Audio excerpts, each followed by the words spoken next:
在上海找份正经工作就这么难吗？我来上海3天了，面试了12份工作，全是销售，真的全是销售。哎，是别的行业不缺人呀，还是只是说销售缺人呀？这可是上海呀，全国第1城啊！你说我们现在找工作这么难，到6月份1000多万大学生毕业了，往哪儿放啊？这是我来深圳的第12天，我来之前我已经做好了心理准备，就是工作不好找，但我没想到那么难找。我发了boss 直片，全都是已读不回。今年中国预计有1222万大学毕业生，比去年历史高点再增加43万。再过2个月，他们即将走出校园，毕业及失业的问题再次受到关注。今天我们就来聊一聊就业难的这个话题。今年中国大学毕业生即将走上社会，加上之前累计的失业人员，就使得就业问题愈发严峻。主要原因在于民营企业就业市场严重萎缩。民营企业就是就业市场的主力军。根据统计年鉴，截至2023年年底，民营企业总共提供了大约是3.95亿个城镇就业岗位，占全部就业人口的84%左右，远远高于国企和外资企业。此外，由于国际经济环境恶化，加剧企业的不稳定性，使得企业不敢扩大投资。请问今年是找不到工作了还是咋了？连维持温饱的工作我都找不到了。我是23届环境工程专业毕业，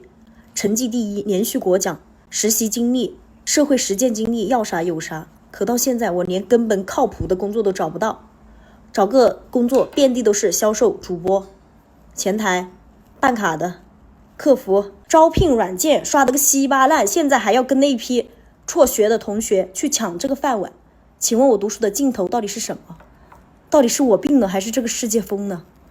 今年3月24号，云南大学公布一组令外界震惊的数据，该校2025届研究生初次毕业去向落实率仅为 21.21%， 其中医学院、艺术学院、政府管理学院等近半数院系的就业率不足 10%， 生态学院不足 4%， 软体学院最高是 53.42%。 我真的很想问，到底是谁在说985名校毕业的学生就一定很好找工作？我现在是一名30岁的博士应届毕业生，当我花了4年半的时间终于完成我的博士学业之后，我陷入了一个非常魔幻的找工作的过程里。首先呢，就是我在本硕期间还可以进去的公司，我现在已经完全进不去了。我在硕士期间去过阿里巴巴，也去过网易游戏，然后现在我去投简历，因为我的年龄已经到了30，可能在筛简历这一关的时候就已经被直接筛出去了，就完全没有机会了。然后因为我自己的学历比较高嘛，他现在让我陷入了一种非常尴尬的境地里，就是对于小公司来说人家不敢要我，然后对于大的公司来讲我相当没有性价比。我在面试的时候，非常多的 HR 都问我说，你是浙大的，然后你又是博士，你为什么会想到来我们公司呢？虽然我每一次都是会非常真诚的跟 HR 去解释，就是我放弃学术的原因，但是最后我的面试都没有了下文。博主表示，现在就业环境差，加上裁员潮，名校优势仅仅就是一个加分项而已，并不能100%保证你可以获得一份很满意的工作。他记得他找工作最顺利的时候是在2017年到2020年这个期间，他当时只要在那个招聘的 app 上把他简历挂上去，他就能在1天之内接到10几个面试的电话。但现在情况完全不同了， HR 基本都是已读不回。他感觉落差还蛮大的，经历过那种好的时候，再来看现在的工作环境，他感叹说，这是怎么回事？现在工作怎么会这么难找？这2年中国就业环境越来越差，一线城市深圳也是不例外。深圳是中国人口增长最快的城市之一，吸引了大量年轻人才。截至2024年年末，深圳社区登记人口总数达到2238万人，每天实际生活在深圳的人口超过2300万。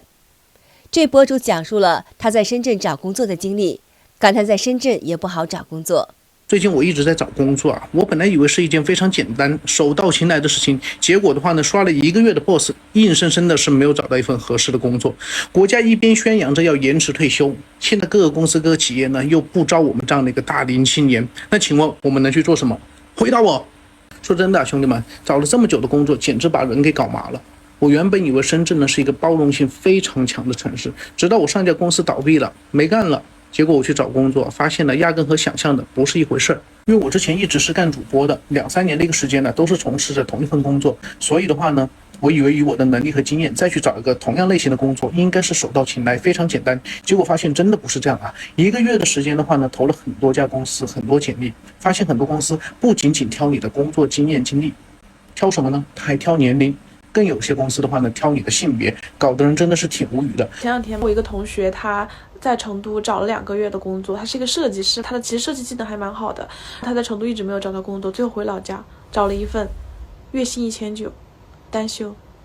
然后老板还不给提成的工作，但没有办法，他找不到工作，所以他只能先找工作先混着。我就很震惊，现在是一直都这么差吗？是因为他比我早毕业1年嘛？这位博主说，他这几天一直在找工作，昨天终于找到一个岗位，是在一家体育馆做前台工作，工资是2到3千块。博主之前也是干前台的，他觉得这个工作很适合他。然后博主就在 Boss 软件上跟对方私聊，说如果方便的话，什么时候面试一下。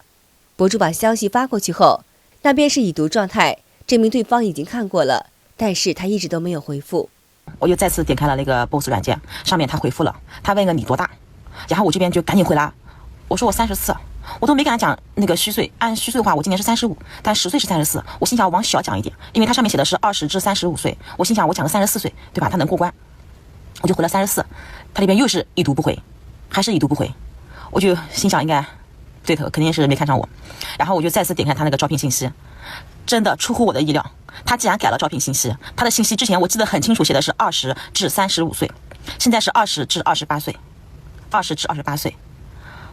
我想他这个也不会再回复我了。我觉得这个原因是什么？这个原因就是应该找他联系的人很多，他可能之前觉得他的工资因为2至3千嘛，觉得他工资可能招不到什么人，选的是20到35，范围比较大。现在可能是联系他人太多了，他现在已经变成了20至28岁，还不是30，是28。真的，是有点伤心的。因为我觉得这个年头35岁，我觉得找工作其实之前一直听别人讲35是个坎，之前没感觉到，现在感觉到了。因为你找稍微就是需要年龄的一些工作，服务性行业需要年龄的工作，什么前台，他一般其实都是想要年轻的。博主小麦说，他毕业2年了，身边所有没有工作的同学都在考公考编，他们有的考了1年，有的考了2年，有的考上了，有的没考上。久而久之，小麦也被影响了，于是他去考一家银行。那在银行，他已经通过了笔试，到了面试的时候，他想可能也就是50-60人去竞争那8个岗位，结果他到那里才发现，一共有4间教室，每间教室坐了大约是200人，也就是说800人竞争这8个岗位。我当时其实就觉得挺魔幻了，但是我又觉得魔幻的点在哪里？那个银行在进入正式期之前有一段实习期，那个实习期要求你必须拉到一定的存储或者贷款到一定的金额才能够转正。大家已经在已知这些条款之下，依然有通过笔试这200个人来进行面试。最魔幻的事情就来我们面试完之后，因为我加了当时几个同学的微信，当时面试完之后，我收到 offer 了，就问他们收到没有，他们所有人都收到了。我就觉得更魔幻了，我当时就在想，这个银行可是这样子，他就是给所有的人都发信息，你被录取了，让你们全部去试岗，试完岗只有达到条件的人才可以转正。以前考公考编，只要你笔试过、面试过，你就可以进去。现在不一样，现在考完了，你还有试用期，你试用期过了才能转正。你试用期，但你知道那个试用期是几乎过不了的，普通人怎么可能过得了？我就会感叹，以前10几年前的时候，考公考编那么简单，走个过场就行了，只要你学历够。随便考考就可以了，但现在就已经卷到这个程度了。要是我没上大学就好了，要是我妈没用给我存了一辈子的血汗钱供我读一所普通本科就好了。我是安徽的，是今年的应届毕业生，我学的是网络与新媒体专业。最近这1个多月一直是一个待业的状态，现在学校已经放任我们去就业了，我不知道要怎么办，宿舍也很快就不能住了，要自己出去找房子。读了这么多年的书，终于考上了一个本科。本来呢，我们全家的预期就是在我毕业之后，能有一个比较可观的薪资，过上一个比较体面的生活，让我妈也可以挺直腰杆。但是经历了很多的残酷之后，现在我将要去干一份3000块钱左右的工作。你要说我心里平衡吗？其实不平衡。要是我没有上大学的话，我就可以心安理得的去干，不管是3000也好，2000也好，当客服也好，当服务员也好，也不至于像我今天这种状态，进退两难。大家都以为00后的我们这些高校毕业生在整顿职场，可是我连职场都进不去。我的简历改了又改，投了有上百份。现在我真的在认真的考虑，要不然我按照我妈妈的期望，我继续去考研，因为我找不到工作；要不然我就调整心态去做一份销售工作，或者回家考公。毕竟对我们这种普通农村孩子来说，改变不了大事，只能改变自己。如果没有更好的办法，那我只能去当个服务员了，以退为进。你们说我的想法可取吗？现在就业有多难？就拿我同学来讲，我们班找到工作的只占了一小部分，这一小部分人当中，考公考编上岸的一部分，其他的大部分都是家里帮忙找的工作。那有靠自己找到工作的吗？有，寥寥无几。我们找不到工作，当然我们也不会饿死自己，因为我们端个盘子洗个碗也能养活自己嘛，只是说活得好或者是活得不好的一个区别。其实也有人说，那你可以去小企业呀，小企业你确定找不到工作吗？我其实认真的想了一下这个问题，你说我去一个小的私企业，工作时长不保证，加班比较严重嘛，然后节假日不保证，并且你的五险一金交纳比例也低，然后稳定吗？也不稳定，现在裁员也很厉害，再加上工资也不高。好的，今天就和大家聊到这里，请您记得点赞、订阅、留言，并且分享给您的朋友们。感谢您的支持，我们下期节目再见。